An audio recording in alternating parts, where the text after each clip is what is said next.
세상 모두 사랑 없어 냉랭함을 아느냐.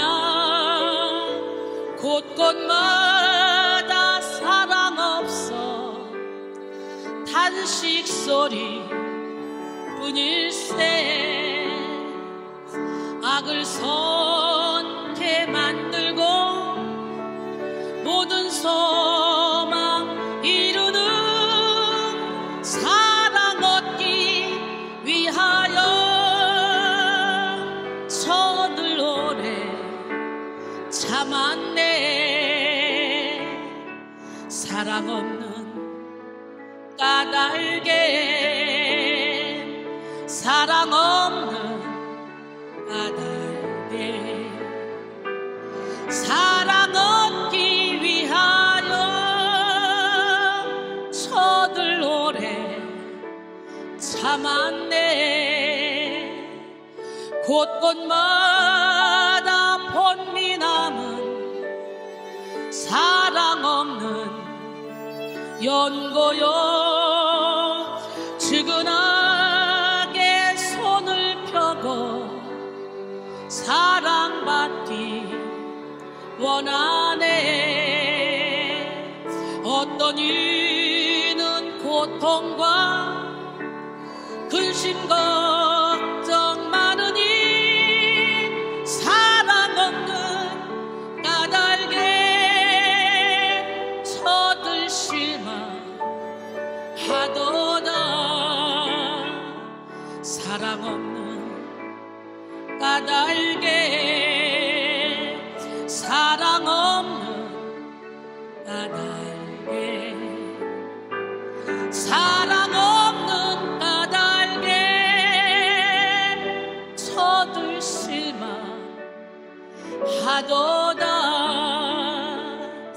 어떤 사람 우상 앞에 복을 빌고 있으며 어떤 사람 자연 앞에 사랑 요구하도다. 먼저 믿는 사람들 예수 사랑 가지고 나타내지 않으면 저들 실망하겠네. 예수 사랑 가지고, 예수 사랑 가지고 나타내지 않으면 저들 실망하겠네.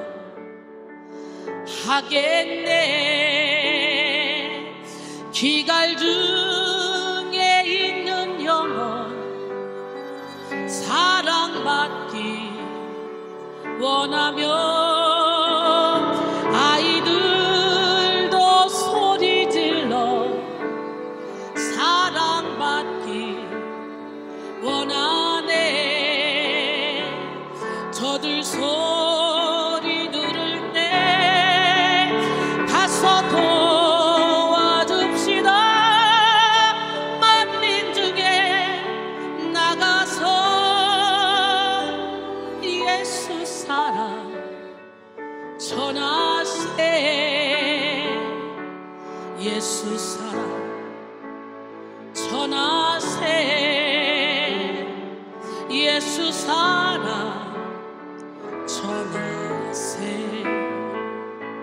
만민 중에 나가서 예수 사랑 전하세. 요한복음 21장 15절로 18절 말씀 함께 보겠습니다. 요한복음 21장 15절로 18절 말씀. 그들이 조반 먹은 후에 예수께서 시몬 베드로에게 이르시되 요한의 아들 시몬아 내가 이 사람들보다 나를 더 사랑하느냐 하시니 이르되 주님 그러하나이다. 내가 주님을 사랑하는 줄 주께서 아시나이다. 이르시되 내 어린 양을 먹이라 하시고 또 두 번째 이르시되 요한의 아들 시몬아 내가 나를 사랑하느냐 하시니 이르되 주님 그러하나이다. 내가 주님을 사랑하는 줄 주님께서 하시나이다. 이르시되 내 양을 치라 하시고 세 번째 이르시되 요한의 아들 시몬아 내가 나를 사랑하느냐 하시니 주께서 세 번째 내가 나를 사랑하느냐 하심으로 베드로가 근심하여 이르되 주님 모든 것을 아시오매 내가 주님을 사랑하는 줄을 주께서 아시나이다. 예수께서 이르시되 내 양을 먹이라. 내가 진실로 진실로 내게 이르노니 내가 젊어서는 스스로 띠뛰고 원하는 곳으로 다녔거니와 늙어서는 내 팔을 벌리리니 남이 내게 띠띠우고 원하지 아니하는 곳으로 데려가리라. 오늘 이 시간엔 숨은 상처 치료라는 테마로 이번 한 주간 또 말씀이 나눠질 텐데요. 첫 번째 시간 사랑 속에 숨은 상처 치료라는 제목으로 은혜를 나누길 원해요. 사랑 속에 숨은 상처. 여러분, 우리는 지금 죄와 상처가 난무하는 세상 속에 살아가고 있습니다. 타락한 창조 질서 안에서 살아가는 우리는 피할 수 없는 여러 가지 고난에 직면하며 외적으로 내적으로 상처를 입으며 살아가고 있죠. 각종 질병, 사건, 사고로 인해서 육체의 상처를 입기도 하고 상실, 이별, 배신, 실패 등을 통해 마음의 상처를 입기도 합니다. 육체에 난 상처는 육체의 행동을 제한합니다. 육체가 상처를 입은 만큼 여러 가지 생활에 또 일에 지장을 받으며 어려움을 겪죠. 그러나 육체의 상처는요, 인생의 질에 결정적일 만큼 위협적이지는 않죠. 이제 이 상처가 아물어지면서 다시 일을 할 수가 있잖아요. 아무리 육체의 상처가 커도 마음이 건강한 사람은 행복하게 살 수 있고 가치 있는 삶을 살 수가 있습니다. 그런데 마음에 입은 상처가 큰 사람은 아무리 부귀, 명예, 권세, 지식을 다 갖고 있고 아무리 건강해도요 행복한 삶을 살 수가 없습니다.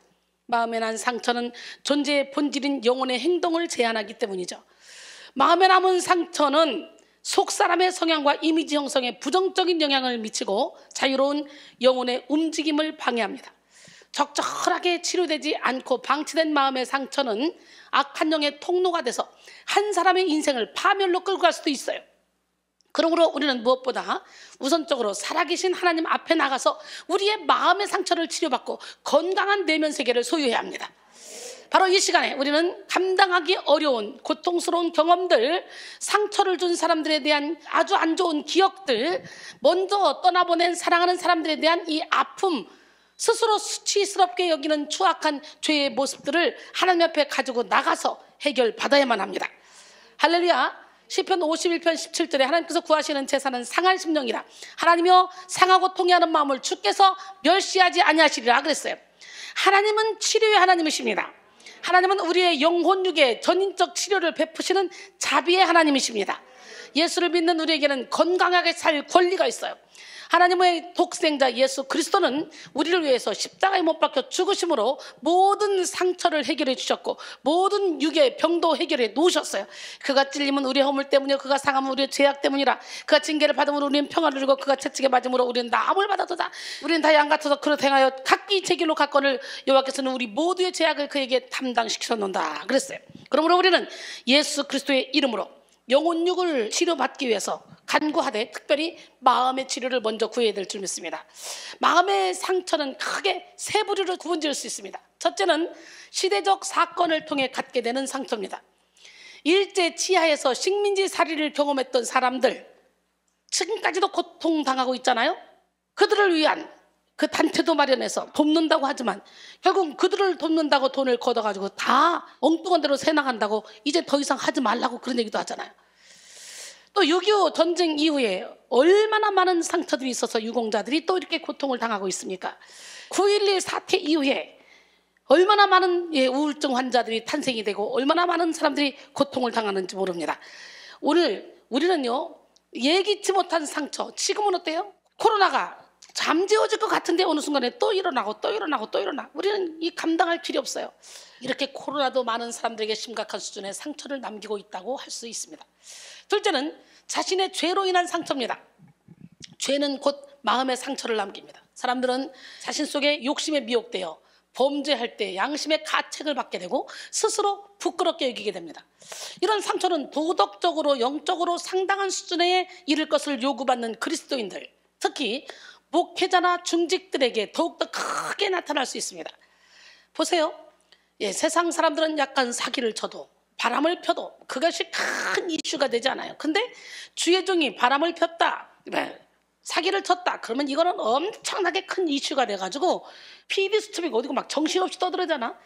세상 사람들이 그랬을 때 그 모든 것이 이슈가 된다면 아마 세상은 난리가 날 거요. 근데 그만큼 믿는 자들에게는 이 책임감이 있기 때문에 도덕적으로 영적으로 상당한 수준에 이를 것을 요구받는 이 그리스도인들, 특히 목회자나 중직들에게는 더욱더 크게 나타날 수가 있죠.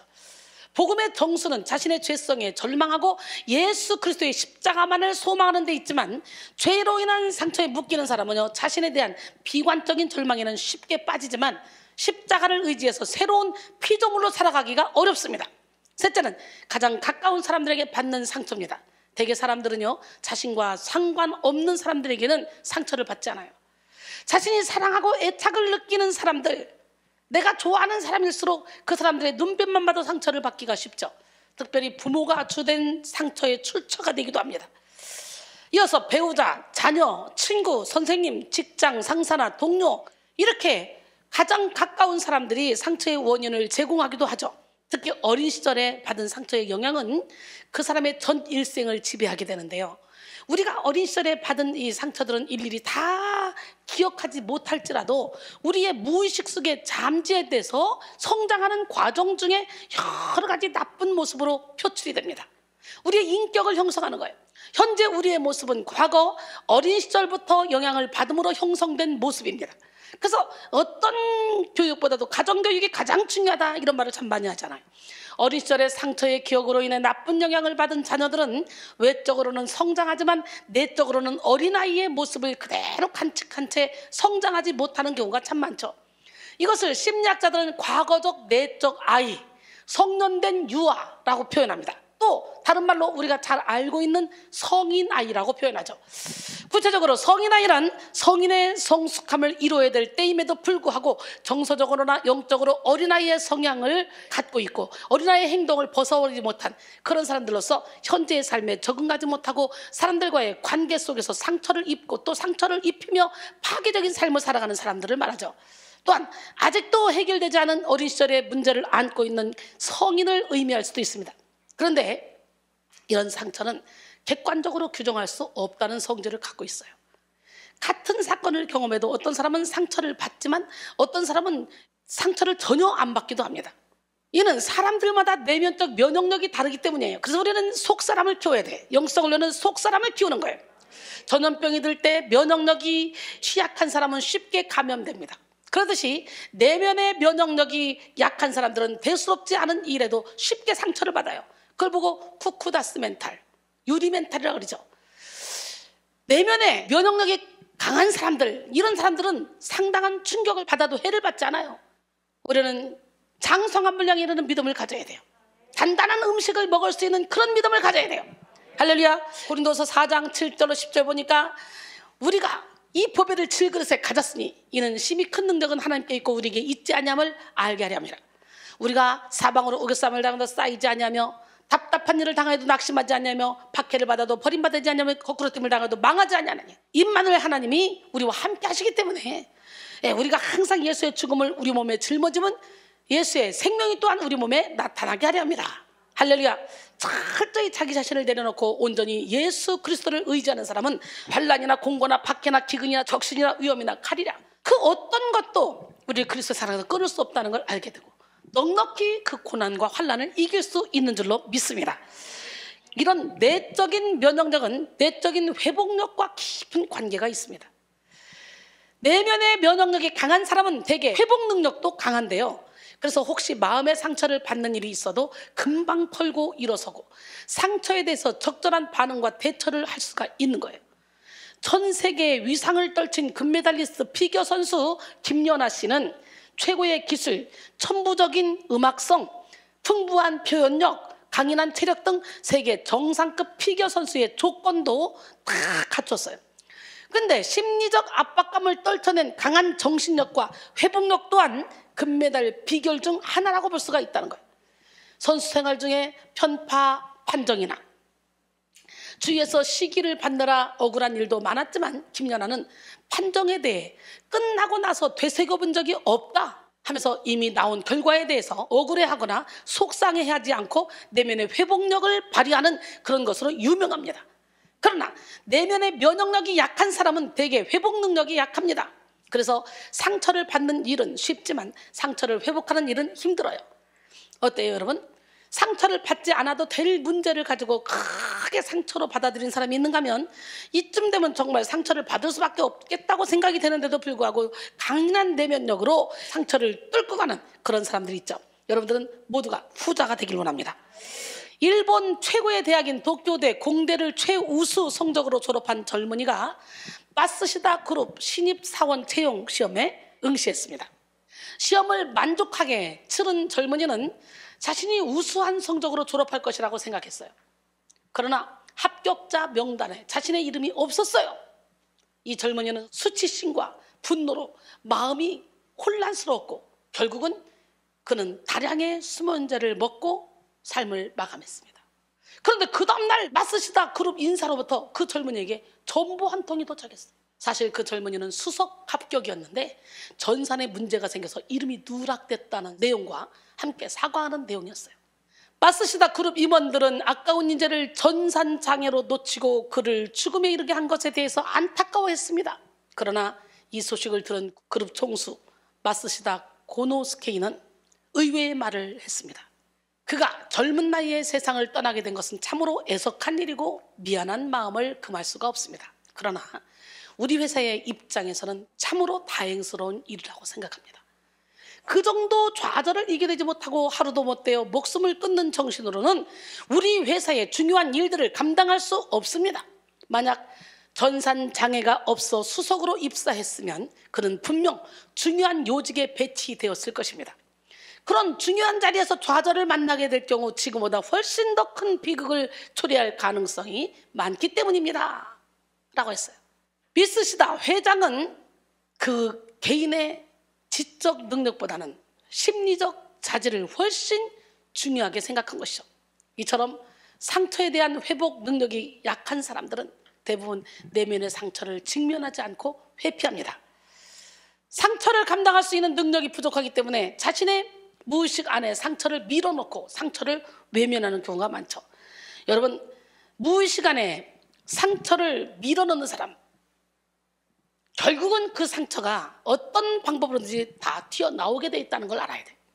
상처를 외면하고 살아가는 경우 그 상처를 또다시 반복해서 받기도 합니다. 상처를 극복한 경험이 없다 보니까 상처를 어떻게 대해야 하고 어떻게 회복해야 되는지 알 도리가 없는 거죠. 계속 회피하는 방법으로만 상처를 대하기 때문에 상처가 상처를 더하는 꼴이 됩니다.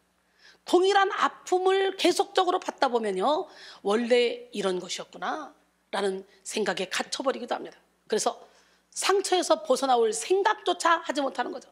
또 상처에 대한 회복 능력이 약한 사람들은 자신이 어떤 상황에 어떠한 이유로 상처를 받았는지 모르는 경우도 허다합니다.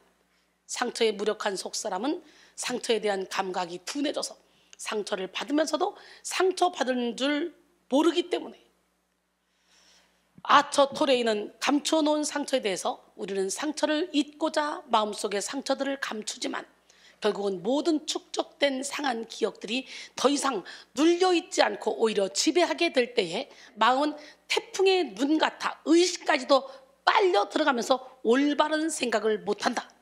그때 영은 하늘과도 연락이 안 되어 항상 마음이 아픈 상태가 된다 라고 말했습니다.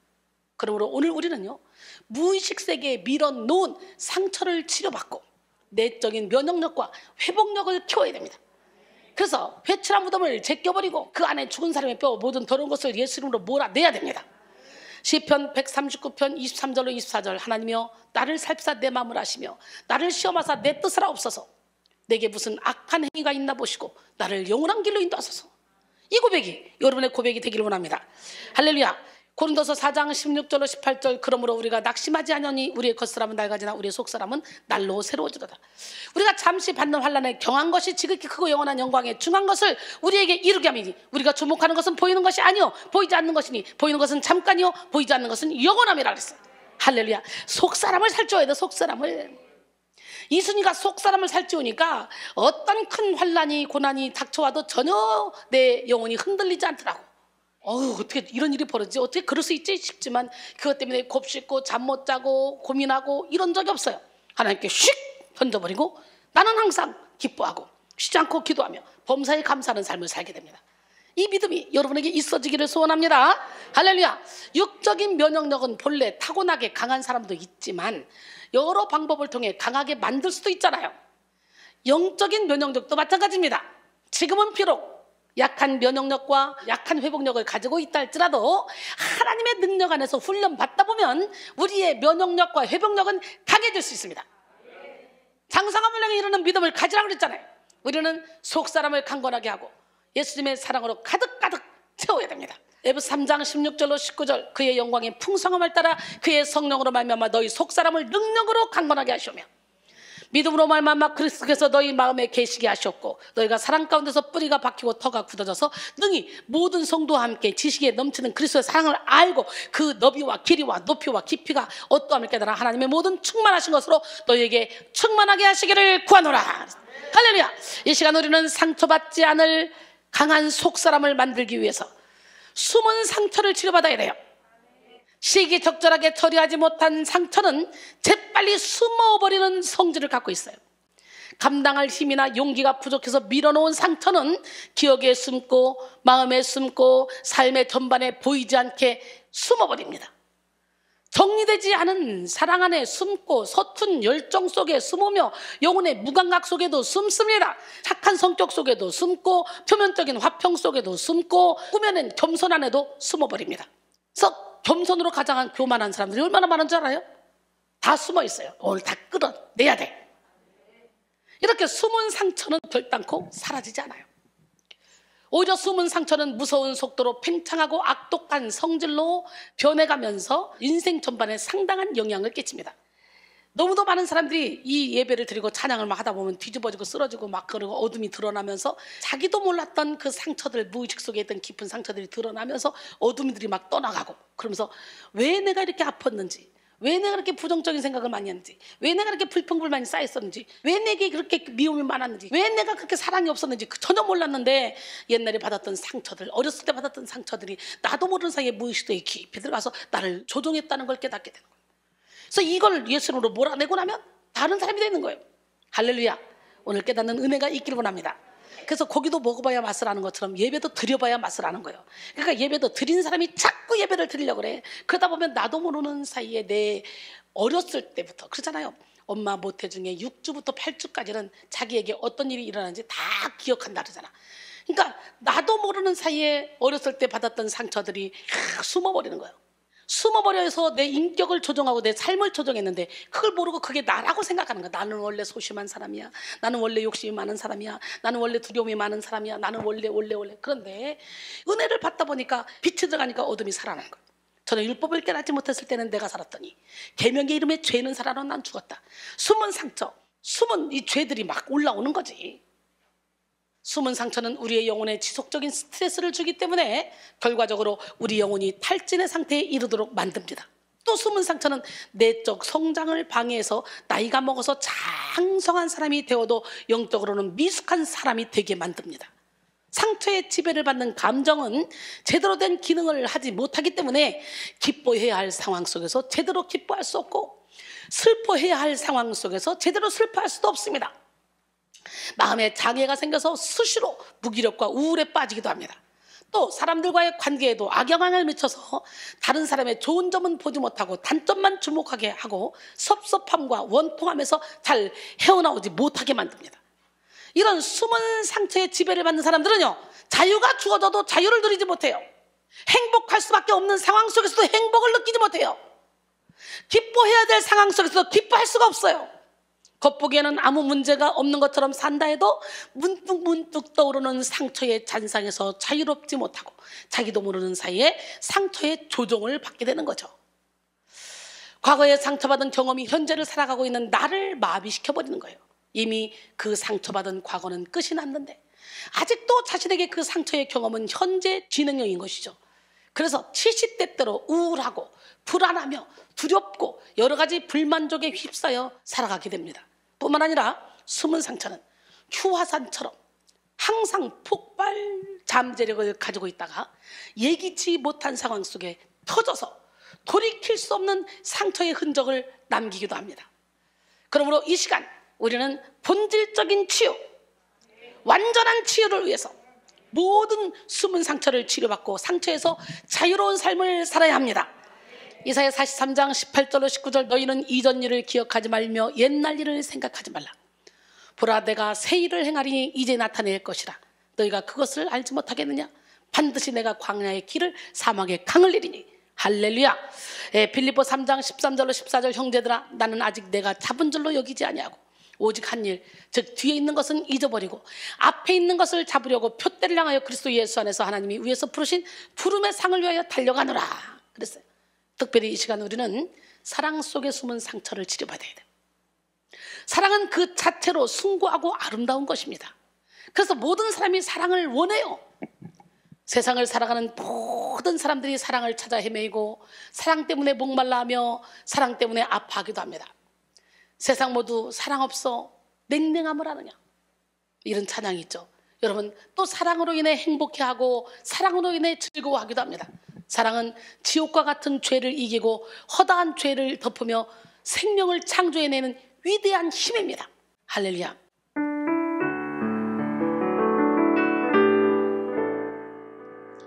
세상 모두 사랑 없어 냉랭함을 아느냐, 곳곳마다 사랑 없어 탄식 소리 뿐일세. 악을 선케 만들고 모든 소망 이루는 사랑 얻기 위하여 저들 오래 참았네. 사랑 없는 까닭에,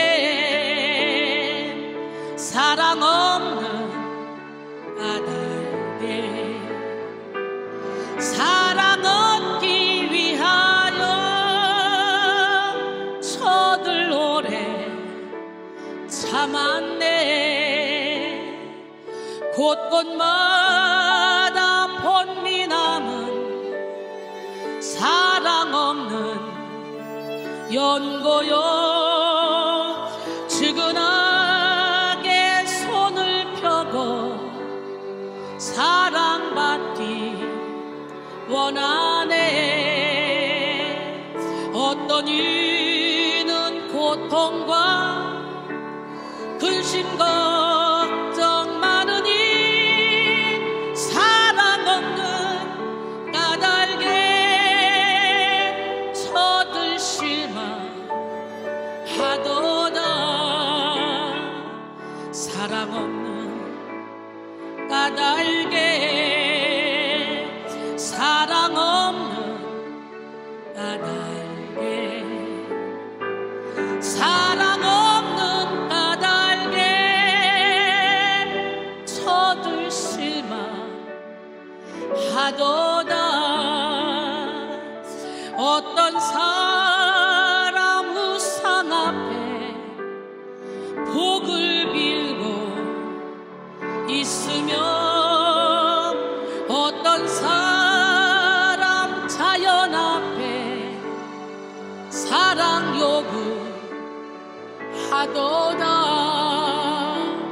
먼저 믿는 사람들 예수 사랑 가지고 나타내지 않으면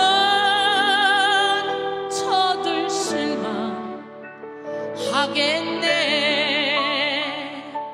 예수 사랑 가지고, 예수 사랑 가지고 나타내지 않으면 저들 실망하겠네.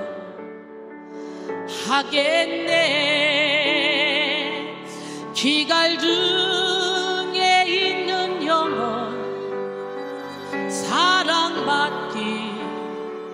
원하며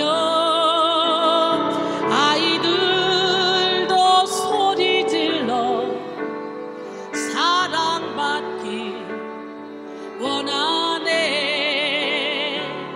저들 소리 들을 때 가서 도와줍시다. 만민 중에 나가서 예수 사랑 전하세. 예수 사랑 전하세.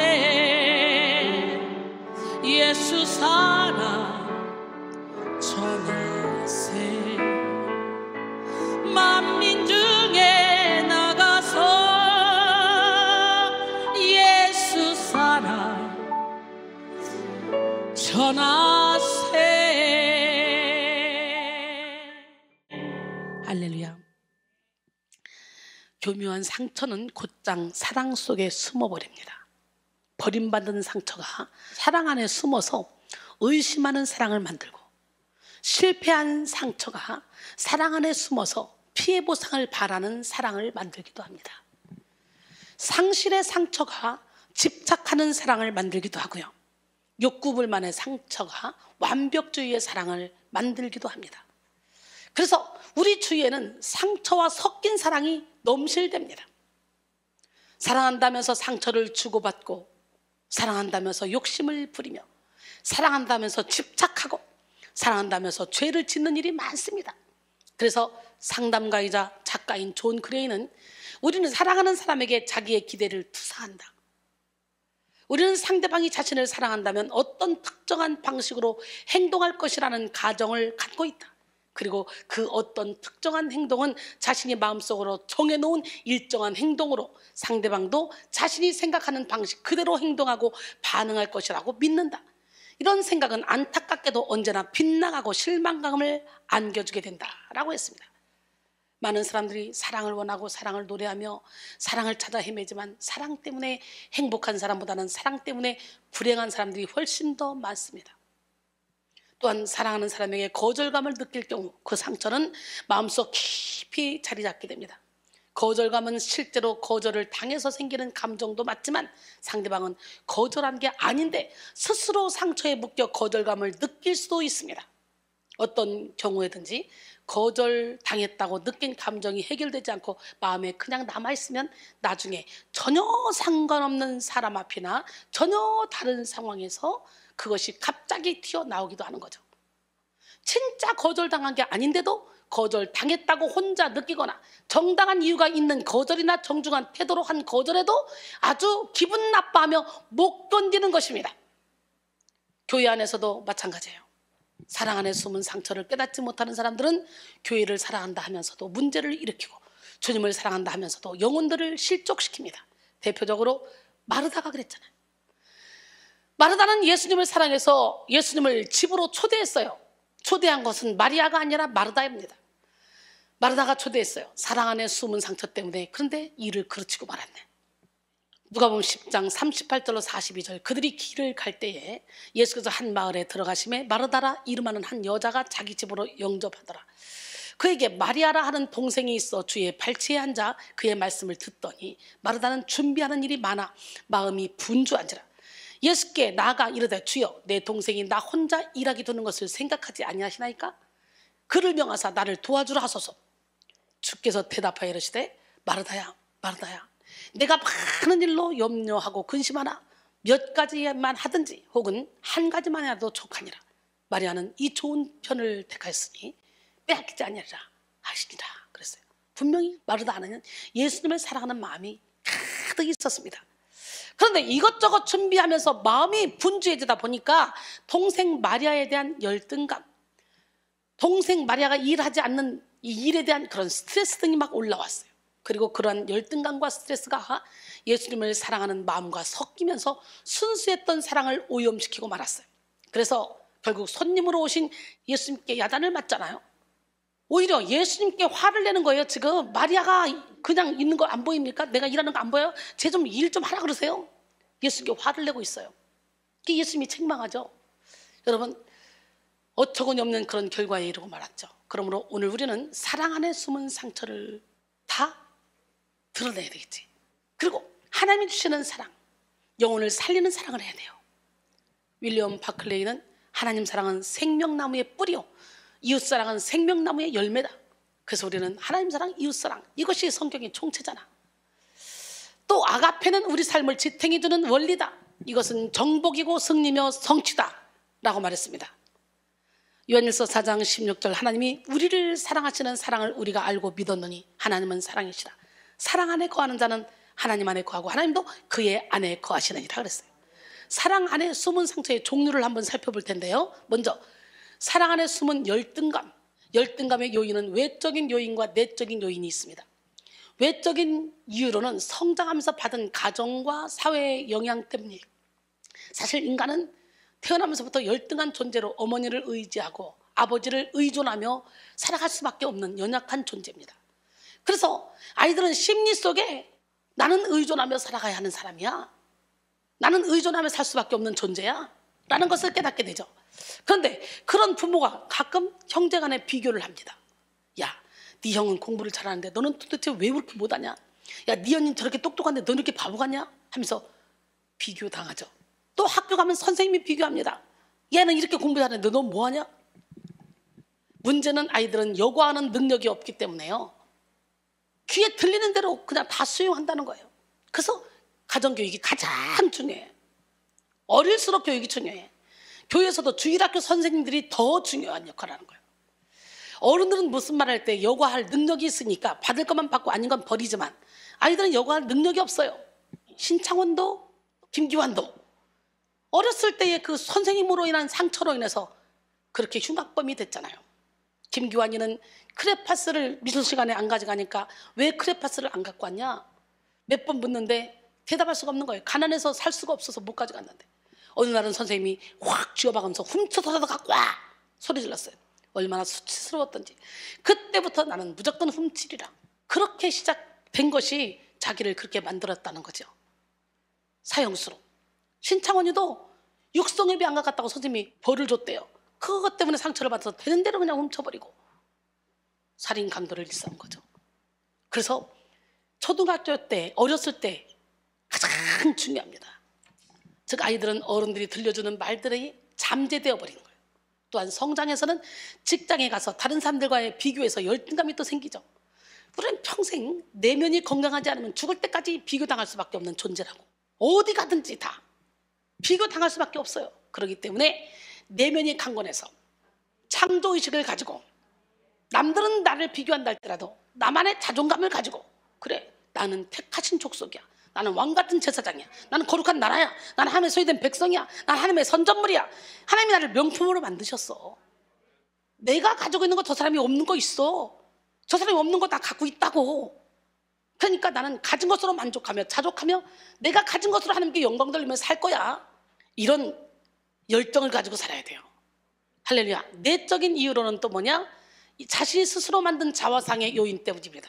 특히 예수를 믿는 사람들이 나는 벌레만 또 못한 죄인이야 하면서 자기 자신을 한없이 정죄합니다. 그래서 하나님께서 주신 창조 형상을 상실해버리고 자신을 죄인 이하로 취급하고 부패하고 타락한 존재로만 생각합니다. 이것이 바로 내적인 열등감의 원인입니다. 우리는 빨리 내적인 열등감에서 벗어나야 될 점 있습니다. 외적인 것은 성장 과정과 사회적인 것으로부터 형성되었고, 내적인 것은 자기 스스로 잘못된 사고를 갖는 데서 형성되었습니다. 독일의 마음챙김 전문가 게우르코 롤로스는 그의 책 내가 생각하는 내가 진짜 나일까? 여기서 열등감에 대해서, 열등감의 방해는 내면의 비판자가 기거한다. 그는 또 다시 이를 그르쳤고 실수했으며 아웃사이더이고 모자르는 사람이라고 외친다. 그에게 이끌려 열등감의 방으로 한번 들어가면 그는 온종일 당신 곁에서 말을 건다. 이 방의 분위기에 사로잡혀 당신의 기분도 불안하고 초조하고 자신 없고 자기 의심으로 가득 차게 된다 라고 말합니다. 여러분 안에는 이 열등감의 방에 변호사가 있지 않습니까? 나는 이래서 열등할 수밖에 없고 난 이래서 열등할 수밖에 없어. 나는 이러니까, 나는 쟤보다 못 배웠으니까, 못 났으니까, 집안이 안 좋으니까. 오늘 예수님은 다 몰아내세요. 이전 것은 지나갔어요. 새 것이 되었어요. 우리 하나님의 자녀입니다. 열등감은 모든 것을 의심하게 만듭니다. 사랑도 마찬가지예요. 사랑을 사랑으로 받아들이지 못하고 의심하게 만들어. 열등감이 많은 사람들은 대개 사랑을 원하지만 상처받는 것을 두려워합니다. 그래서 누군가가 자신을 사랑해줘도 그 사랑을 순수하게 받아들이지 못합니다. 버림받을 것을 두려워하죠. 대표적으로 거룩하고 신실한 호세아 선자의 사랑을 받은 고멜을 들 수가 있어요. 음란하고 부정한 여인이었던 고멜은 호세아로부터 아무리 큰 사랑을 받아도 그 사랑을 이해할 수가 없고 느낄 수가 없었습니다. 그녀는 호세아가 저렇게 거룩한 하나님의 종이 진정으로 날 사랑할 리가 없어 라고 생각해서 계속해서 부어주는 호세아의 사랑을 밀어냈어요. 그리고 3명의 음란한 자식들을 낳고는 가출해서 창녀로 전락해버리고 말죠. 고멜처럼 열등감이 강한 사람은요, 사랑을 받아도 사랑을 믿지 못하는 거예요. 하나님께서는 둘 사이에 태어난 3 아이들의 이름을 당시 상황을 그대로 보여주는 의미를 담아서 지켜 만드셨어. 고멜을 얻어서 아기를 낳는데 첫째 이스르엘, 이거는요 하나님께서 흩어 뿌리신다라는 뜻이에요. 둘째 로루하마, 이거는 긍휼히 여김을 받지 못하는 자라는 뜻입니다. 셋째 로암미는 내 백성이 아니다라는 뜻입니다. 모두 하나님을 떠나 우상을 섬기는 이스라엘을 그대로 보여주는 거예요. 그러나 하나님은 그런 이스라엘 백성이라 할지라도 용서하시고 회복시키실 거라고 말씀하십니다. 그래서 하나님은 호세아에게 새 아이의 이름을 바꾸라고 하시죠. 첫째 이스라엘은 이스라엘로, 둘째 로루하마는 루하마로, 긍휼을 받지 못하던 자에서 긍휼의 힘을 받는 자라는 루하마로 바꿨고요. 셋째 로암미는 암미로, 내 백성이 아니었던 자가 내 백성이라는 그런 뜻입니다. 하나님은 전적으로 그들을 회복시킬 마음을 갖고 계셨죠. 그러나 그 사랑을 받지 못한 자들은 우상을 따르는 삶을 선택했습니다.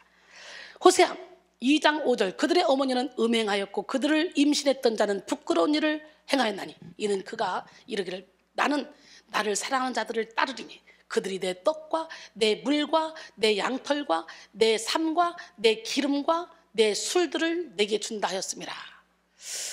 여기서요 나를 사랑하는 자들을 따르리니, 여기에 해당하는 엘르카는 북이스라엘이 하나님이 아닌 바알신을 따르겠다는 강력한 의지를 강조하는 표현입니다.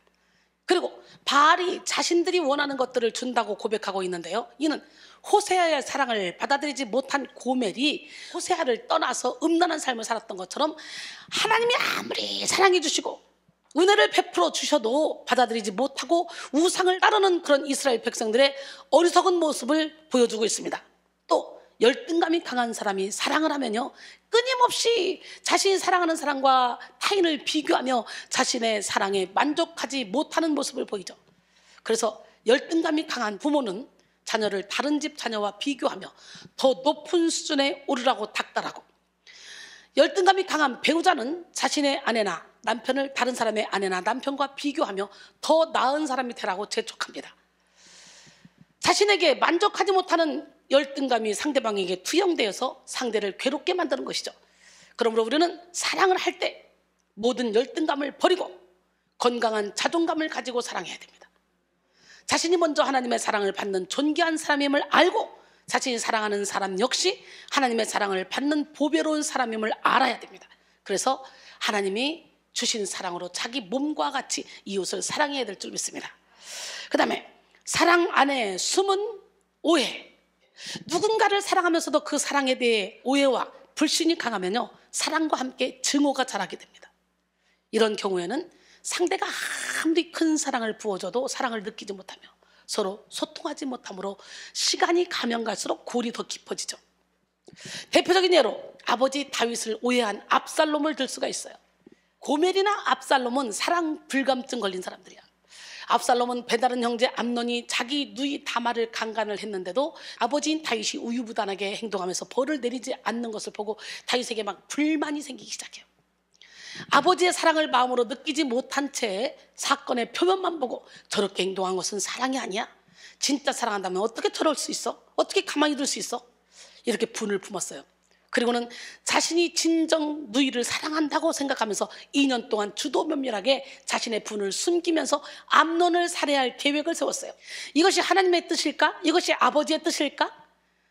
어차피 다말을 범했는데 암논이 큰아들 아닙니까? 아들 아니에요? 아버지 입장에서는 살인자까지도 용서해주고 싶은 마음이잖아요. 자기 딸을 보면서 얼마나 속이 상했겠어. 그러나 암논을 사랑하기 때문에. 근데 압살롬은 자기가 다말을 더 사랑한다고 생각하는 거예요. 아버지는 다말을 사랑하지 않는다고 생각하는 거예요. 그래서 암논을 죽일 계획을 세웁니다. 그리고 자신의 계획대로 암논을 죽이죠. 사무엘하 13장 23절 그리고 28절에 보면 만 2년 후에 에브라임 곁 바알 하솔에서 압살롬이 양털 깎는 일이 있음에 압살롬이 왕의 모든 아들을 청하고, 압살롬이 아버지도 오라 그랬어요. 근데 아버지가 안 갔어요. 그러면 우리 형제들한테 보내달라 그랬어요. 왜 형제들이 가야 되냐? 그랬더니 보내달라고. 결국은 아버지 허락받고 형들이 갔죠. 근데 거기서 28절에 보니까 압살롬이 이미 그의 종들에게 명령하여 이르기를 너희는 이제 암논의 마음이 술로 즐거워할 때를 자세히 보다가 내가 너희에게 암논을 치라 하거든 그를 죽이라. 암논을 죽인 압살롬은 이스라엘을 떠나서 3년 동안 숨어 지냈죠. 3년 내내 그는 다윗이 자기를 찾아내서 죽일 것이라는 두려움에 떨며 지냈어요. 그는 자식이 살인자라도 숨겨주고 싶은 아버지의 사랑을 대신 죄를 뒤집어 쓰고 싶은 아버지의 마음을 전혀 알지 못했던 거예요. 어차피 암논은 죽었고 이거 어떻게 하겠어? 그렇다고 압살롬을 또 죽이겠어? 당신의 아들인데. 근데 그 아버지의 그 한없는 끝없는 사랑을 몰랐어요.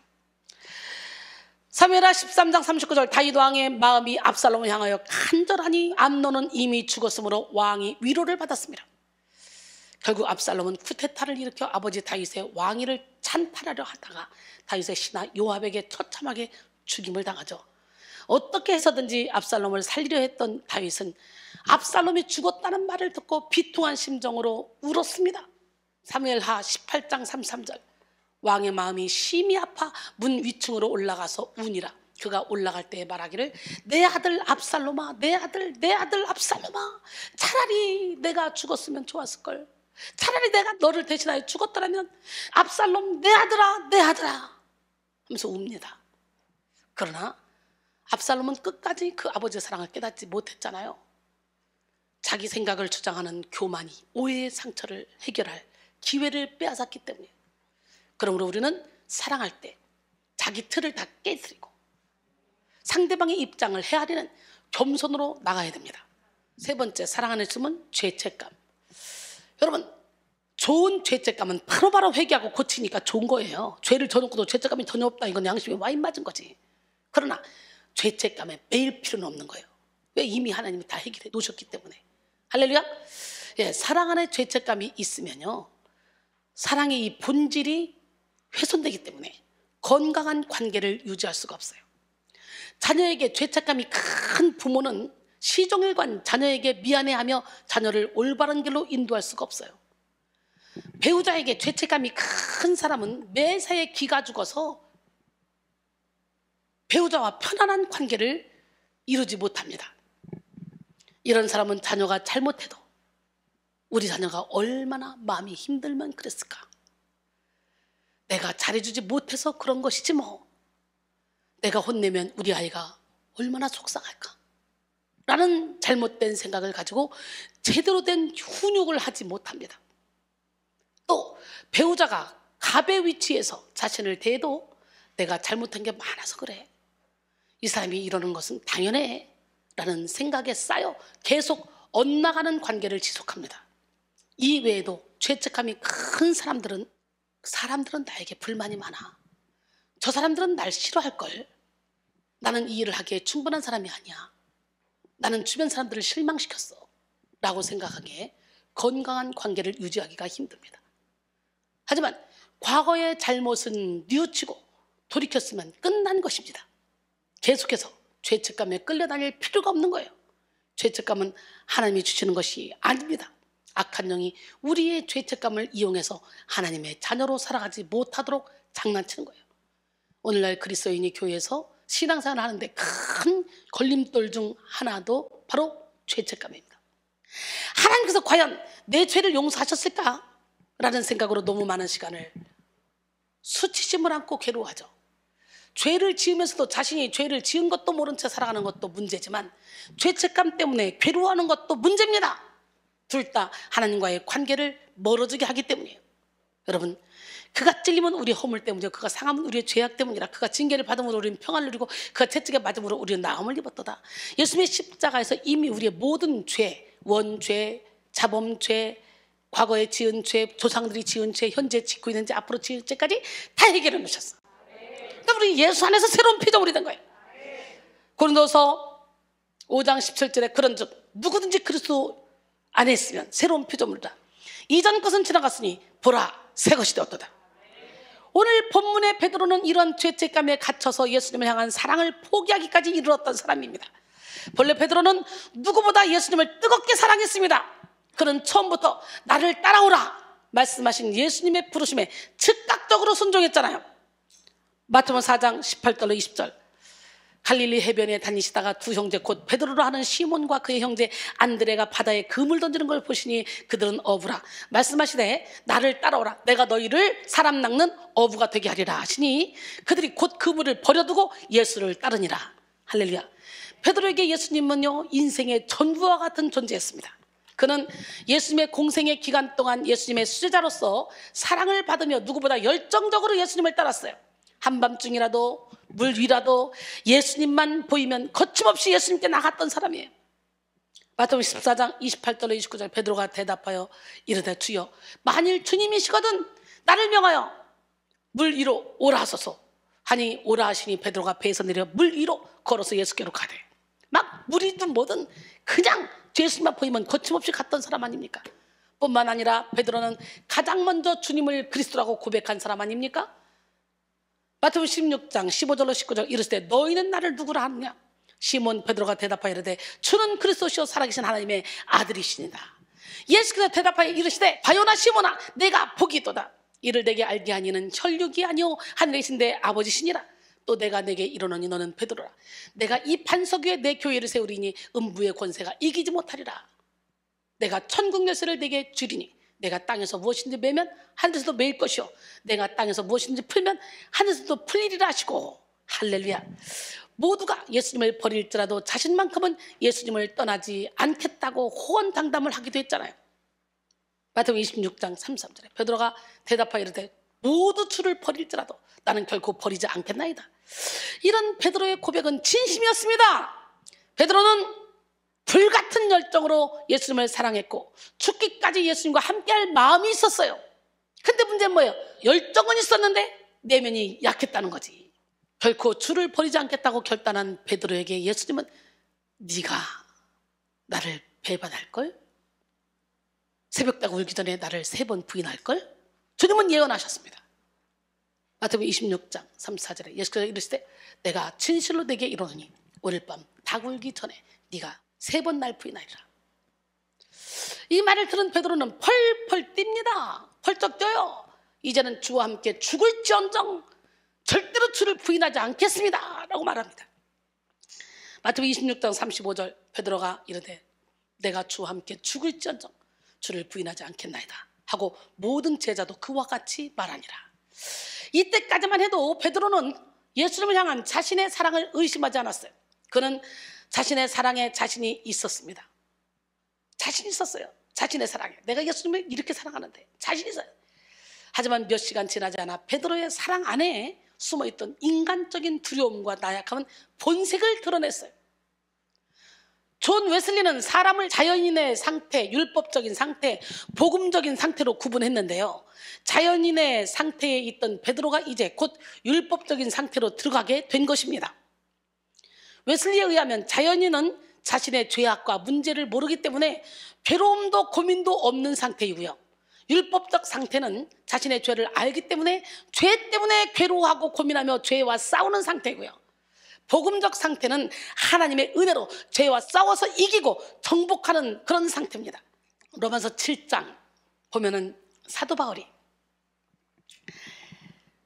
율법을 깨닫고 죄가 살아났을 때 자기 안에 2가지 법이 있는데 자기 힘으로 그 죄의 법을 이겨보려고 했지만 못 이기잖아요. 죄의 법에 끌려가잖아요. 그러니까 그냥 탄식하잖아요. 오라 나는 곤고한 삶으로다. 이 사망의 몸에서 누가 나를 던져내라. 탄식하고 철저히 자기 자신에 대해서 절망하고 예수님께 소망을 두고 예수님께 자기 인생 운전대를 확 던져버렸어요. 그래서 결국은 영적 전쟁에 승리했던 거야. 할렐루야. 이것이 복음적 상태예요. 나는 오늘 여러분 모두가 다 자연인의 상태, 율법적인 상태에서 벗어나 이제 복음적인 상태로 돌아가시기를 원합니다. 할렐루야. 얼마 지나지 않아 가룟유다와 함께 온 대제사장들과 백성의 장로들에게 파송된 칼과 뭉치를 가지고 예수님을 잡으러 왔을 때 베드로는 어떻게 했어요? 급한 마음에 칼을 빼서 그냥 말고에 귀를 확 쳐서 떨어뜨렸잖아. 예수님은 다시 붙이면서 베드로를 책망하죠. 그리고 순순히 잡혀가십니다. 이것을 본 베드로는 더욱 예수님이 하나님의 아들이심을 확신하며 예수님을 따를 법했을 것입니다. 그런데 베드로는 이때부터 죽음이 두려워지기 시작했어요. 그래서 예수님으로부터 멀어지기 시작해. 결국 베드로는 멀찍이 예수님을 따랐고 대제사장의 집들까지 가게 됐어요. 여러분, 멀찍이 가는 것이 문제야. 그러니까 교회 와서도 멀찍이 서 있는 것이 문제야. 또 주의 일을 한다면서도 멀찍이 있는 것이 문제야. 또 함께 여기서 훈련 받으면서도 멀찍이 있는 것이 문제야. 깊숙이 들어와서 적극적으로 사단에게 틈 주지 않고 달려가면 이길 수 있는 내면의 힘이 생겨. 멀찍이 있었기 때문에 심각해진 거예요. 마태복음 26장 57절 58절 예수를 잡은 자들이 그를 끌고 대제사장 가야바에게로 가니 거기 서기관과 장로들이 모여있더라. 베드로가 멀찍이 예수를 따라 대제사장의 집 뜰에까지 가서 그 결말을 보려고 안에 들어가 하인들과 함께 앉아있더라. 그 자리에서 베드로는 3번이나 예수님을 부인하죠. 그것도 힘없는 한 여종의 말에 예수님을 부인하며 치졸한 마음을 드러내죠. 여러 사람들이 베드로에게 너도 그 도당이라고 말할 때에는 예수님을 저주하며 맹세하며 예수님을 알지 못한다고 말하기까지 하죠. 기가 막힙니다. 마태복음 26장 69절로 75절 베드로가 밭가 뜰에 앉았더니 한 여종이 나와 이르되 너도 갈릴리 사람 예수와 함께 있었도다 하거늘 베드로가 모든 사람 앞에서 부인하여 이르되 나는 내가 무슨 말을 하는지 알지 못하노라 하며 앞문까지 나가니 다른 여종이 그를 보고 거기 있는 사람들에게 말하되 이 사람은 나사렛 예수와 함께 있었도다 하며 베드로가 맹세하고 또 부인하여 이르되 나는 그 사람을 알지 못하느니라 하더라. 조금 후에 곁에 섰던 사람들이 나와서 베드로에게 이르되 너도 진실로 그 도당이라 내 말소리가 너를 표명한다 하거늘 그가 저주하며 맹세하여 이르되 나는 그 사람을 알지 못하노라 하니 곧 닭이 울더라. 이에 베드로가 예수의 말씀에 닭 울기 전에 내가 3번 나를 부인하라 하심이 생각나서 밖에 나가서 심히 통곡하니라 그랬어요. 여러분, 부인의 강도가 점점점 강해집니다. 베드로가 예수님을 3번 부인한 순간은 예수님을 향한 베드로의 사랑 안에 숨었던 자기의 욕심, 이기심이 폭발한 순간이었어요. 베드로는 예수님을 사랑했지만 예수님의 뜻에 동의하지는 못했어요. 예수님은 낮아짐과 깨어짐을 가르치셨지만 베드로는 높아지고 싶고 드러나기를 원했어요. 예수님은 하나님 나라의 복을 가르쳤지만 베드로는 이 땅에서의 경제적, 정치적 회복을 원했어요. 이런 인간적인 욕심이 스며든 마음으로 예수님을 사랑한 베드로는 자기 의로, 자기 힘으로 예수님을 사랑할 수 있을 줄 알았습니다. 그게 여러분의 모습은 아닙니까? 물론 베드로 외에 다른 제자들도 마찬가지였습니다. 그래서 예수님이 잡히자 모든 제자가 예수님을 배신하고 떠났습니다. 마태복음 26장 56절 이에 제자들이 다 예수를 버리고 도망하니라. 지금까지 자기 마음을 의심한 적이 없었던 베드로는 예수님을 3번 부인한 후에 들려오는 닭소리를 듣고 예수님의 예언이 생각나서 심히 통곡했습니다. 베드로의 통곡 안에는 자기 사랑에 대한 절망과 예수님에 대한 죄책감, 지난 시간에 대한 부끄러움 등 여러 가지 힘들고 아픈 마음이 담겼을 것입니다. 그런데 아무리 울어도 사랑 안에 섞인 상처는 좀처럼 씻겨지지 않았습니다. 그래서 예수님이 십자가에서 죽으시고 3일 만에 부활하셔서 사명을 맡기셨음에도 불구하고 그는 제자로서의 사명을 저버리고 물고기를 잡으러 가죠. 그것도 혼자 간 것이 아니에요. 도마와 나다나엘, 야고보, 요한 그리고 다른 제자 둘을 데리고 디베레 호수로 갔어요. 거기서 고기를 잡는데 고기 한 마리로 못 잡아요. 날이 새도록 고기를 잡았다. 근데 날이 새 갈 때 예수께서 바닷가에 서셨으나 제자들이 예수신 줄 알지 못하는 거예요. 부활하신 예수님으로부터 너에게 평강이 있을지어다. 성령을 받아라. 아버지께서 나를 보낸 것처럼 나도 너희를 보내노라. 요한복음 20장 19절로 22절까지 그런 말씀을 막 들었잖아요. 사명을 받고 또 도마도 있는 곳에 또 나타나 주셨잖아. 그리고 지금 여기에 나타난 건 공식적으로 3번째 나타나신 거잖아요. 근데요, 베드로는 모든 것을 다 잊으려고 작정한 것처럼 고기 잡으러 갔어요.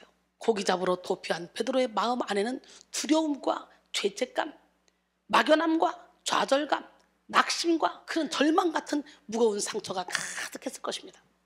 아직 예수님을 사랑하는 마음은 컸지만 사랑보다 더 큰 죄책감과 두려움으로 인해서 사랑하는 마음을 잃어버린 것처럼 행동해버렸어요. 이렇게 죄책감은 사랑을 억누르고 두려움을 키웁니다. 이런 죄책감 안에는 나는 그런 죄를 지을 죄인이 아니라는 거부감과 내가 내 죄에 대한 책임을 질 수 있다는 교만이 가득합니다. 이런 책임감을 통해 역사하는 악한 영은 재빨리 무기력과 절망에 빠지게 만들어 사명의 자리를 떠나게 만들죠. 베드로는 이런 죄책감을 이길 수가 없어서 밤이 새도록 고기를 잡으며 미친 듯이 고기잡이에만 몰두해버렸어요. 하지만 한 마리도 못 잡아요. 그렇게 날이 새고 지쳐갈 때 예수님이 바닷가에 찾아오셨지만 제자들은 예수님을 알아보지 못해요. 예수님은 제자들에게 배 오른편에 그물을 던지라고 하셨고 그들이 예수님의 말씀에 순종했을 때 들을 수 없을 정도의 많은 물고기를 잡았죠. 후에 베드로가 그 물고기를 세어보니 몇 마리? 시작 153마리. 이는 누가복음 5장에 나오는 장면과 거의 유사한 장면이죠.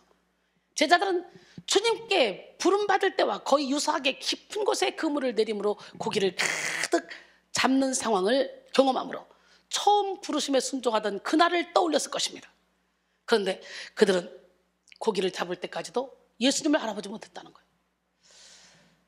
성경에는 몇 차례 제자들이 부활하신 예수님을 보면서도 예수님을 알아보지 못하는 장면이 등장하는데 특히 엠마오로 가는 두 제자가 예수님과 동행하면서도 이야기를 나누면서도 예수님인 줄 몰랐어요. 이것은 인간적인 실명과 육적인 그런 사고방식이 부활하신 예수님을 보는 눈을 완전히 가리운다는 것을 보여주는 대목이죠. 육적인 사고방식이 내면에서 굳어져서 영의 눈이 가려진 사람들은 당장 코앞에 있는 상황 속에서 매몰되어 쉽게 벗어나지 못합니다.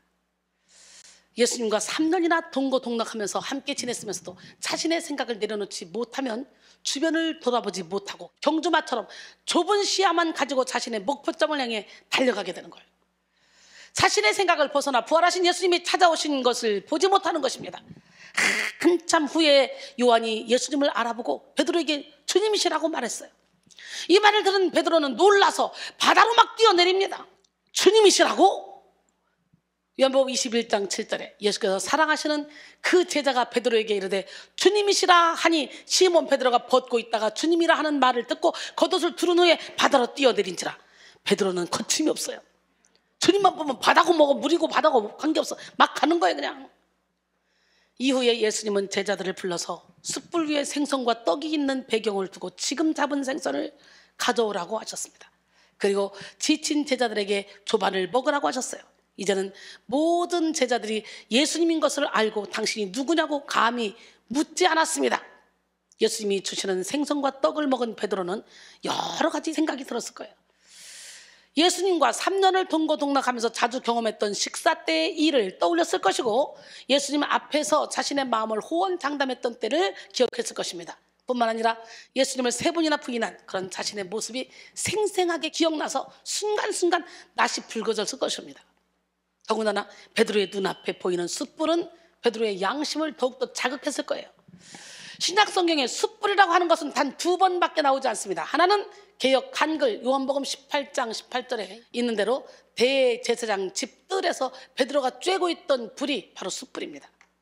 개역 한글 요한복음 18장 18절 그때가 추운 고로 종과 하속들이 숯불을 피우고 서서 쬐니 베드로도 함께 서서 쬐더라 그랬어요. 베드로는 숯불 앞에서 예수님을 맹세하고 저주하고 부인하고 이렇게 강도 높게 가면 갈수록 강도 높게 부인했어요. 그러므로 숯불은 베드로에게 예수님을 배반했던 기억을 떠올리게 하는 상징물이라고 할 수가 있어요. 베드로는 오늘 본문에서 날이 새어갈 때 예수님이 마련해놓은 숯불을 보면서 잊고 싶었던 기억을 다시 떠올릴 수밖에 없었을 것입니다. 요한복음 21장 9절에 육지에 올라보니 숯불이 있는데 그 위에 생선이 놓였고 떡도 있더라. 왜 예수님은 이들로 하여금 과거의 사건을 생각나게 하셨을까요? 왜 주님께서는 숯불을 피우심으로 베드로의 실패를 다시 한번 생각나게 하셨을까요? 여기에 주님의 깊으신 뜻이 담겨 있습니다. 예수님은 베드로가 깊은 벽으로 싸고 있는 갈등을 주님 앞에서 꺼내놓기를 원하신 거예요. 그것을 직면하는 것을 원하셨어요. 직면이 없이 극복이 없고, 극복이 없이 치유가 없고, 치유가 없이는 성장도 사명도 없습니다. 인간의 약함을 아시는 주님께서 베풀어 주시는 과거의 상처를 씻는 은총이었습니다. 하나님은 드러내 고치는 분이에요. 예수님은 스스로 꺼내놓지 못하고 직면하지 못하는 인간의 약함을 극복시켜 주시길 원하십니다. 그래서 예수님은 인간의 한계선상에서 자신의 연약함을 철저히 처절하게 느끼고 드러내게 만드시는 분이에요. 이제 예수님은 베드로에게 요한의 아들 시몬아, 내가 다른 사람들보다 나를 더 사랑하느냐? 라고 물으셨습니다. 오늘 본문이죠. 요한복음 21장 15절에 그들이 조반 먹은 후에 예수께서 시몬 베드로에게 이르시되, 본문은 부활하신 예수님께서 베드로에게 사명과 순교에 대해 말씀하신 내용을 담고 있습니다. 본서의 저자 요한은 조반을 먹은 사건을 언급하며 이들이 예수님과 식탁 공동체를 이루는 사랑으로 엮여진 관계임을 강조하고 있습니다. 그리고 본문 15절부터는 예수님과 베드로 사이에 사랑이 확인되는 사건이 나올 것임을 암시하고 있어요. 이제 예수님은 베드로에게 요한의 아들 시몬아, 내가 이 사람들보다 나를 더 사랑하느냐? 라고 물으셨어요. 이 사람들보다 나를 더 사랑하느냐 하시니 주님 그러나이다. 내가 주님을 사랑한 줄 주님께서 아시나이다. 이르시되 내 어린 양을 먹이라. 예수님은 베드로를 요한의 아들 시몬이라고 부르셨어요. 베드로는 그가 처음 예수님을 따를 때 그의 영적 잠재력을 보신 예수님이 지어주신 이름이었어요. 원래 이름이 뭐예요? 시몬이잖아. 요한복음 1장 40절로 42절, 요한의 말을 듣고 예수를 따르는 두 사람 중에 하나는 시몬 베드로의 형제 안드레라. 그가 먼저 자기의 형제 시몬을 찾아 말하되 우리가 메시아를 만났다 하고, 메시아를 번역하면 그리스도라. 데리고 예수께로 오니 예수께서 보시고 이르시되 내가 요한의 아들 시몬이 장차 게바라리라 하시니라. 게바는 번역하면 베드로라. 할렐루야. 근데 지금 예수님은 베드로라고 부르지 않고 그를 시몬이라고 불러요. 베드로로 하여금 그가 처음 예수님을 만났던 때를 기억하게 하셨어요. 그 어떤 실패도 배신도 과잉된 열심도 없었던 순수하게만 했던 처음 순간을 기억하게 하신 것입니다. 또한 예수님은 요한의 아들 시몬아 라고 직접 화법으로 부르셨는데, 이는 상대보다 높은 위치에 있는 사람이 사랑의 감정을 가지고 부르는 호칭입니다. 이런 정감 어린 호칭은 베드로로 하여금 깊은 신뢰감을 확인시켜주는 것이었죠. 그리고 예수님은 베드로에게 주변 다른 사람들보다 예수님을 더 사랑하는지 물으시죠. 본문 15절에 이 사람들보다는 이것들보다로도 번역할 수가 있는데요, 이러므로 이 부분은 베드로 주위에 있는 다른 사람들 혹은 베드로가 원했던 다른 세상적인 모든 것들을 가리키는 말로 해석할 수가 있어요. 예수님은 이렇게 베드로의 배신을 모르는 분처럼 자신을 향한 베드로의 사랑을 질문하시면서 아가페 사랑, 아가파우라는 단어를 쓰시면서 하나님으로부터 온 숭고하고 헌신적인 사랑인지 물으셨다는 거죠. 이런 죄책감과 여러 가지 상처에 억눌린 베드로의 사랑을 살려내기 위한 하나님의 치료 방법이었어요. 그런데 베드로는 주님 그러하니이다, 내가 주님을 사랑하는 줄 주님께서 아시나이다 라고 대답했는데, 이 아가파오 사랑, 아가페 사랑이 아니라 인간적인 사랑, 조건적인 사랑, 필레오 사랑, 자신이 예수님을 사랑한다고 말했다는 거죠. 이는 이전에 후원 담당하던 베드로의 모습과 대조적인 모습입니다.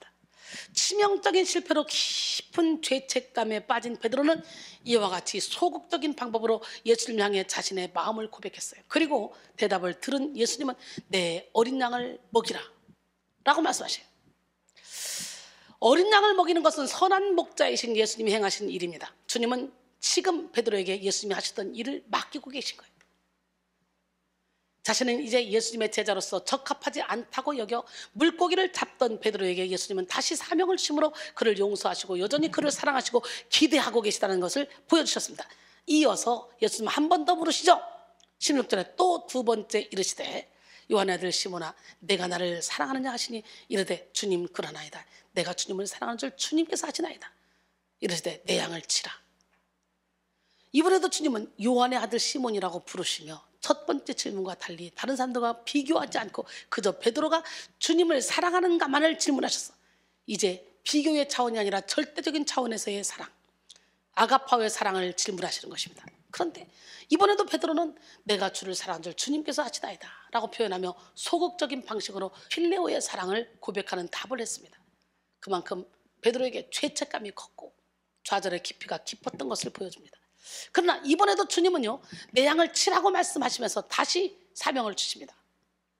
조금도 달라진 것이 없다는 듯이 여전한 그런 사명을 주셨어요. 그리고 또 예수님은 질문하시죠. 오늘 17절에 세 번째 이르시되 요한의 아들 시몬아 내가 나를 사랑하느냐 하시니 주께서 사랑하냐고 물으심으로 주님이 모든 것을 하시오매 내가 주님을 사랑한 줄 주님께서 아시나이다 라고 말했어요. 그가 근심한 이유는 세 번 질문을 받고 세 번 예수님을 부인한 것이 더욱더 기억나서일 수도 있고, 예수님이 가르침을 주셔도 인정하지 않고 반박하던 자신의 모습이 떠올라서일 수도 있습니다.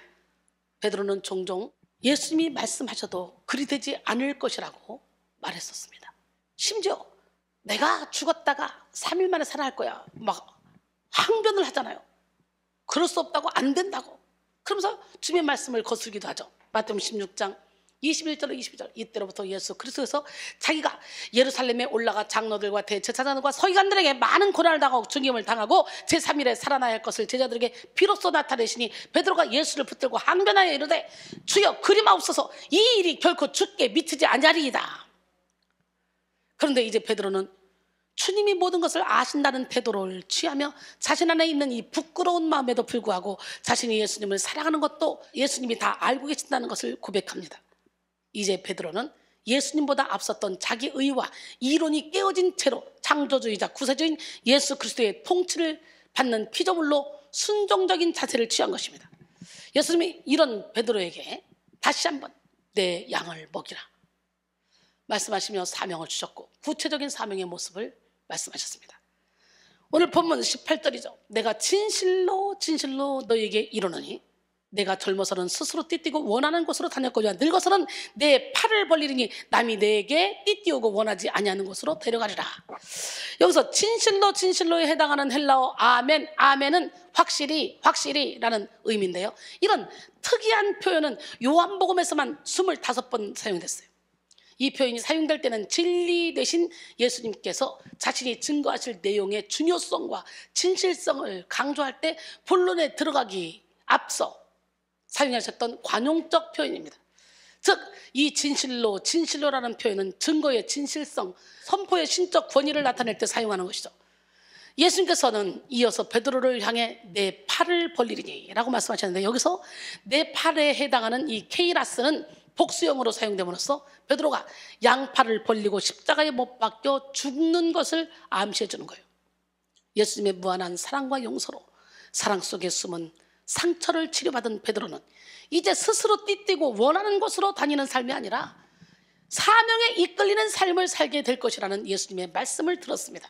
이는 자기가 살아서 자기 욕심대로, 자기 힘대로, 자기 의지대로 살았던 베드로가 아니라 이제는 예수님의 길을 따라 사명을 따라 죽기까지 복종하는 베드로의 모습을 보여주신 것입니다.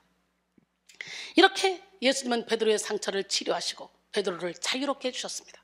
이후로 베드로는 예수님을 배신했던 죄책감을 다 씻어내고 초대교회의 영적 리더로서 사명을 잘 감당하는 모습을 보여주셨습니다. 3번씩이나 예수님을 배신했던 베드로에게 3번이나 반복해서 내 어린 양을 먹이라, 내 어린 양을 치라, 계속적으로 양을 치라는 사명을 3번씩이나 맡기셨는데 오늘 여러분 모두가 다 그 사명을 받아야 돼요. 요한의 아들 시몬아, 주님은 시몬에게 물으셨던 물음을 여기에 있는 성도야, 그 우리에게 묻고 계신 줄 믿습니다. 함께 찬양합니다.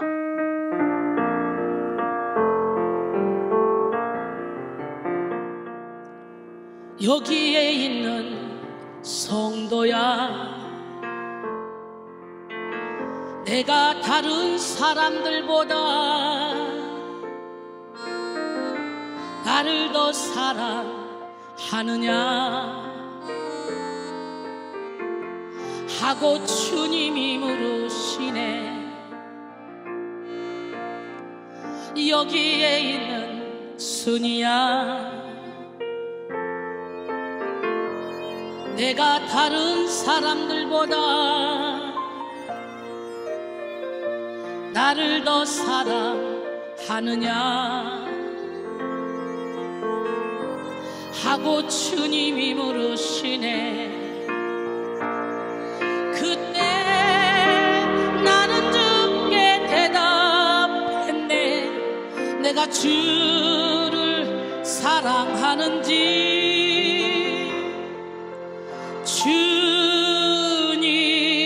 주님께서 아십니다. 주님께서 내 마음 아시리. 요한의 아들 시몬아, 내가 다른 사람들보다 나를 더 사랑하느냐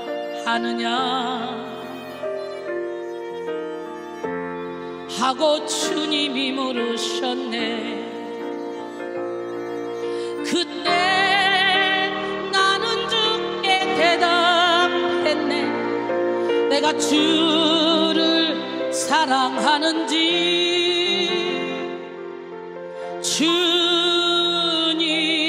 주님께서 아십니다. 주님께서 내 마음 아시리.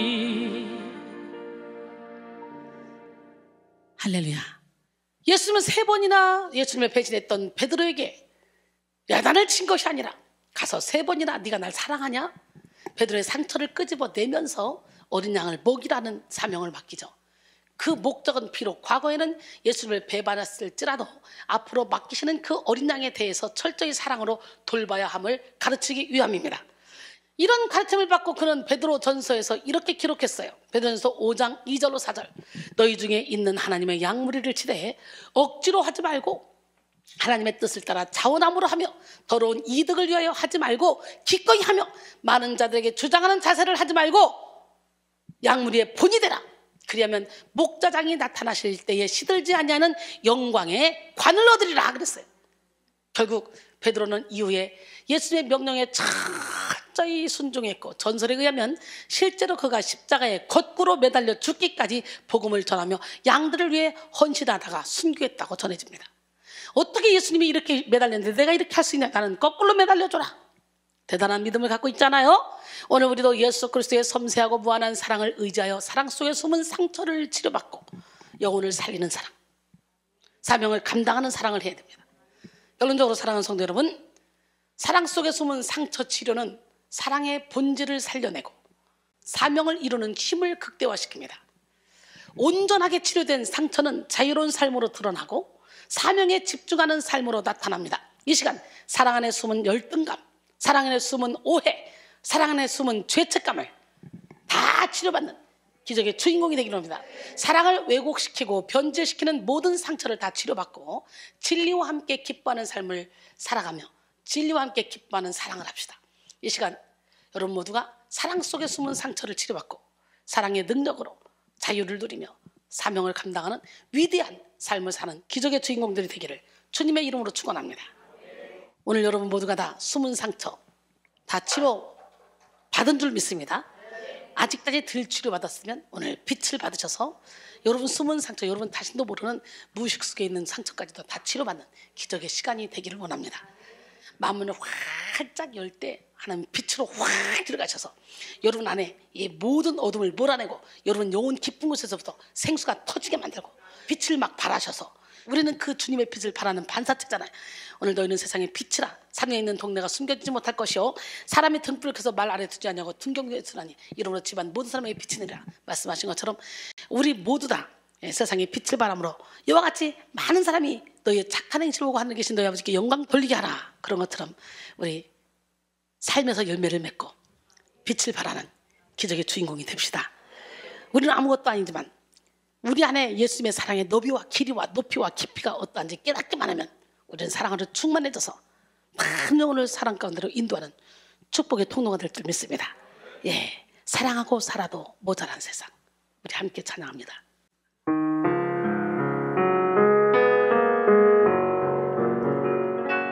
사랑 사랑하고 살아도 모자란 세상, 내 이웃을 내 몸같이 사랑하라 하셨네. 아, 그러나 나는 왜 아직 사랑하지 못하나. 주님 사랑받기 바라며 어찌하여 사랑 못하나. 오 사랑의 주님,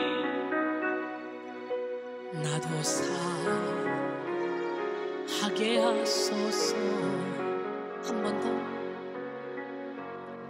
사랑하고 살아도 모자란 세상,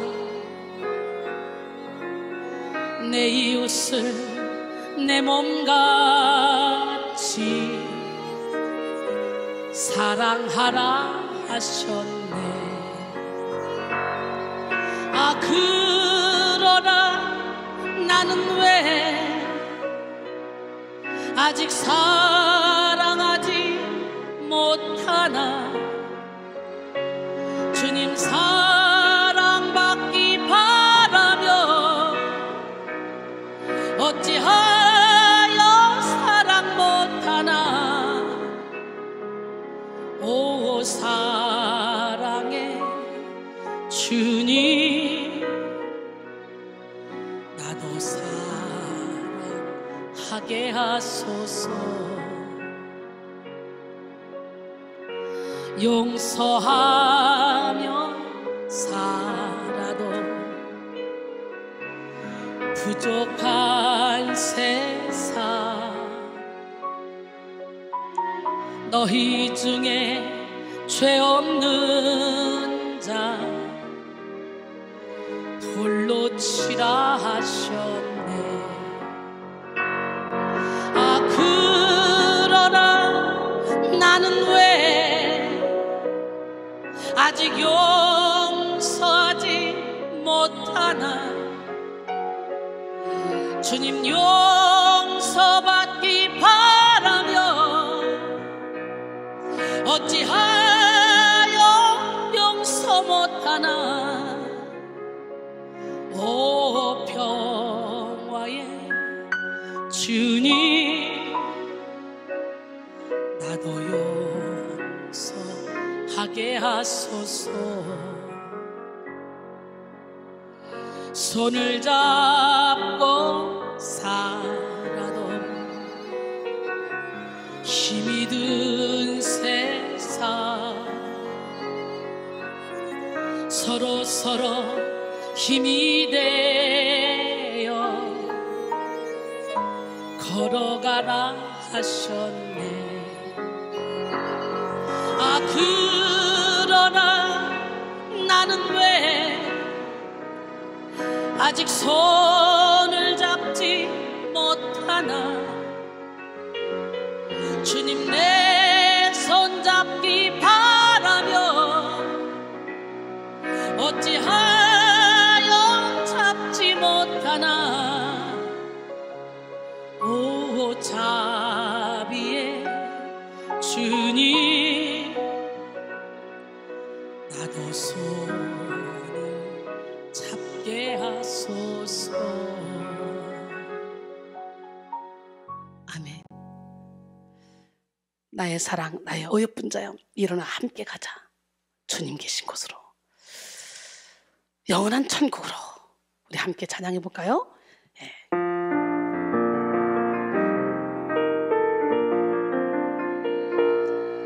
나의 사랑하는 사람아, 나의 사랑 어여쁜 자여, 우리 인생에 겨울도 가고 비 그쳤으니 이러 걸어가자. 동산에는 예쁜 꽃 피고 작은 새들 노래 부르니 나의 사랑 어여쁜 자여 일어나서 함께 가자. 어디로? 주님 계시는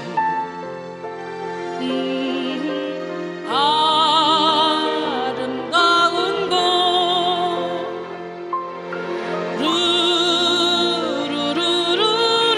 루루루루루루 일어나서 함께 가자.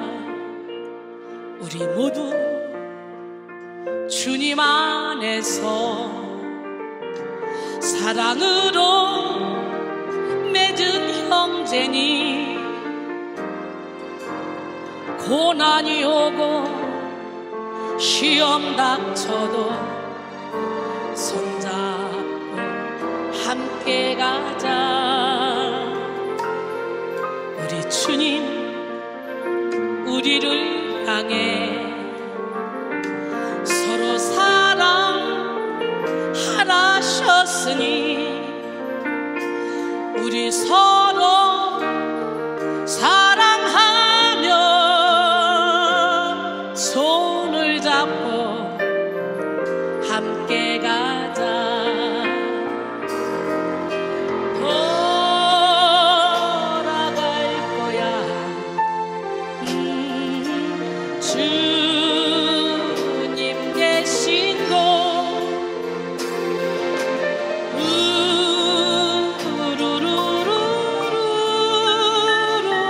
손을 잡고 함께 가자. 우리는 누구나 할 것 없이 다 상처를 받을 수밖에 없는 연약한 존재들입니다. 서로가 서로를 위로하며 서로가 서로를 사랑하며 손을 잡고 영원한 천국으로 달려가는 우리 백성인들이 다 되기를 원합니다. 하나님은 살아계십니다. 예, 우리 숨은 상처를 오늘 다 치료받기를 원합니다. 사랑은 다 주는 거예요. 사랑 그냥 죽는 거예요, 완전히. 그러면 상처를 받지도 않아요. 어둠이 건드리지도 못해요. 사랑은 참으로 다 주는 거. 사랑 참으로 다 주는 거. 던져버려. 다 주는 거, 다 주는 거. 사랑 참으로 다 주는 거. 더 가지지 않는 거. 이상하다 동전 한 입 훔쳐잡으면 없어지고 쓰고 빌려주면 풍성해져 땅 위에 가네. 사랑 참으로 다 주는 거, 다 주는 거, 다 주는 거. 사랑 참으로 다 주는 거, 더 가지지 않는 거. 사랑 참으로 섬기는 거, 섬기는 거, 섬기는 거. 사랑 참으로 섬기는 거, 더 가지지 않는 거. 이상하다 동전 한 입 훔쳐잡으면 없어지고 쓰고 빌려주면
거 베푸는 거 참으로 베푸는 거 가지지 않는 거 죽어야지 이제 사랑은 참으로 사랑은 참으로 더 가지지 않는 거 이상하다 동전한 일 훔쳐잡으면 없어지고 쓰고 빌려주면 풍성해져 땅이 가득하네 사랑은 참으로 사랑은 참으로 더 가지지 않는 아직 안 죽은 사람이 있네 사랑은 참으로 사랑은 참으로 더 가지지 않는 거 예, 이렇게 다 주고 베풀고 섬기고 죽으면 이 땅에서 천국을 누려요. 그럴 때 예수님의 사랑이 나를 강권하는 거예요. 예수님의 사랑의 너비와 길이와 높이와 깊이가 나를 강권해서 저절로 내가 율법을 완성해야지 몸부림칠 필요 없이 저절로 율법을 완성하며 살게 되는 거예요. 내가 말씀을 지켜야지 몸부림칠 필요 없이 저절로 율법을 완성시킬 수 있는 능력 있는 삶을 살게 되는 거예요. 360일 매일 예배드리고 찬양하고 기도해봐. 죄를 질 시간이 어딨어? 잡생각을 들 시간이 어딨어? 오로지 주님 생각밖에 없지. 하다못해 골프만 열심히 해도 잠잘라면 골프가 왔다 갔다 공이 왔다 갔다 하는데 계속적으로 말씀 안에 절여져 있으면 잠잘 때 꿈속에서도 말씀이 왔다리 하면서 말씀이 나를 인도하는 거지. 아주 그냥 말씀 속에 풍덩 들어가서 말씀의 저장 창고에 막 계속 말씀을 저장해놓고 입만 벌리면 말씀이 막 나와야 돼. 막 나와야 돼. 그럴 때 말씀이 힘입니다. 말씀이 능력이에요. 고난 가운데 있을 때 여기다가 말씀 저장 창고에 말씀을 가득 채워놓으면 나도 모르게 이 안에서 확 말씀이 고난을 뚫고 할 수 있는 힘을 주신다는 거지. 오늘 고난을 유익으로 바꾸신 그 주님, 그 하나님을 온몸으로 체험하기로 원합니다. 나의 하나님을 만나야 돼. 자꾸 누가 간증했으니까 누구 하나님이 아니라 항상 우리는 나의 하나님. 기독교는 체험의 종교예요. 하나님은요 살아계셔요. 이 시간에 여러분에게 세상이 줄 수도 없고 세상이 알 수 없는 큰 능력을 은사를 주시길 원합니다. 믿으십니까? 세상이 줄 수 없는 알 수 없는 능력 받기를 원하십니까? 나에겐 알 수 없는 힘, 오늘 이 힘을 팍 끌어당기시고 기도하면서 그 힘을 좀 받는 시간이 되길 원합니다. 나에게 알 수 없는 힘 어디서 생겨나는지 지금도 알 수 없는 강하고 담대한 힘 언제 어디서든 쓰러진다 하여도 주님의 도움 때문에 일어설 수 있어요. 나에게 알 수 없는 사랑 어디서 생겨나는지 지금도 알 수 없는 강하고 따뜻한 사랑 누가 나를 미워한다 하여도 주님의 도움 때문에 사랑할 수 있어요. 나에겐 알 수 없는 능력 어디서 생겨나는지 지금도 알 수 없는 강하고 담대한 능력 언제 어디서든 쓰러진다 하여도 주님의 도움 때문에 일어설 수 있어요. 나에겐 알 수 없는 은사 어디서 생겨나는지